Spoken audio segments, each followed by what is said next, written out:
Hello there, okay, I'm back to read you more of the Wee Blue Book, the facts the papers leave out. And this time we're on to Chapter 3, but Chapter 3 is very long, it's about 20 pages, so it's divided up into 8 subsections. So this first video is going to be about the first subsection, which is currency, okay? Okay, so currency. The No campaign's most repeated scare story is that an independent Scotland wouldn't be able to keep the UK pound. This is a categorical lie. Sterling is what is known as a fully tradable international currency, which means that any country can use it if it wants to, without requiring the UK government's permission. So, even if the threats made by George Osborne and by Ed Balls and Danny Alexander that Westminster would refuse a formal currency union were to turn out to be true, nothing could stop Scotland from continuing to use the pound. Many economic experts actually believe that using sterling, unofficially, would be a better plan for Scotland. In February this year, Sam Bauman, research director of the world-renowned Adam Smith Institute, said, "An independent Scotland would not need England's permission to continue using the pound sterling, and in fact we would be better off using the pound without such permission. An independent Scotland that used the pound as its base currency without the English government's permission would probably have a more stable financial system and economy than England itself."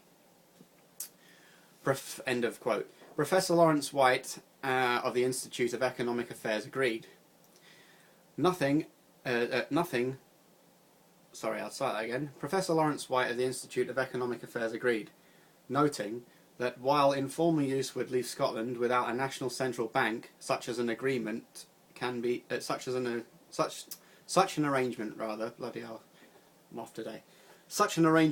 actually be positive. Okay, why? Here's the quote. "The possibility of banking panic justifies having a central bank only if it can be shown that panics are more frequent and severe in countries without central banking than in countries with central banking. The audience actually points the other way. An official lender of last resort can unintentionally worsen the problem of banking panics if it makes explicit or implicit bailout guarantees that encourage banks to take undue risks." End of quote. In any event, most experts agree that the Unionist Party's position is a bluff.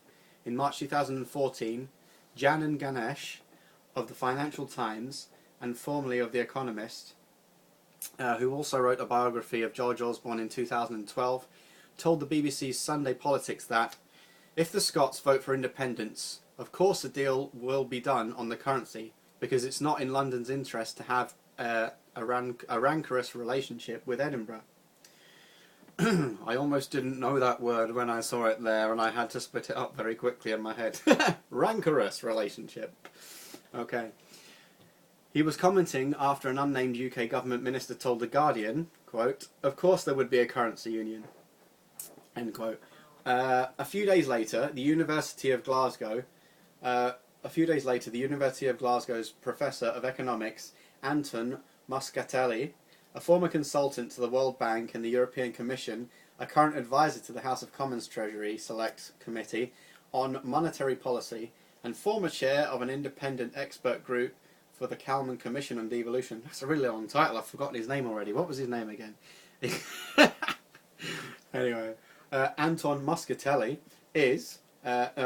also said the UK government was bluffing in a piece for the Financial Times, explaining why refusing a currency union would be a reckless and irresponsible move. Quote from him, "A successful currency union would actually be in the interest of both sides, and especially the rest of the UK. The most damaging prospect to the rest of the UK from rejecting a sterling currency union is what it will do to its own trade and business activity. Whatever the political tactics involved, it would be tantamount to economic vandalism." No matter what happens after a yes vote, whether the UK government agrees to a currency union or not, although the overwhelming likelihood is that it will, Scotland will keep the pound.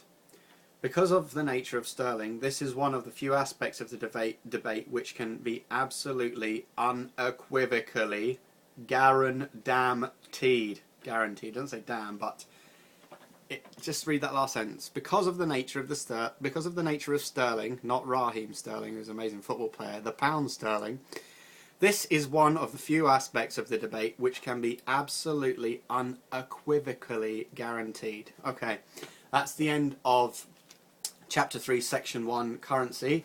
Sources from Section 1 were Adam Smith, the Adam Smith Institute, Institute for Economic Affairs, BBC One Scotland, The Guardian, and the Financial Times. Ooh, no Wikipedia links. Woo! Well done. Okay, going to end the video there and cut it up into nice short sections. Next stop, health.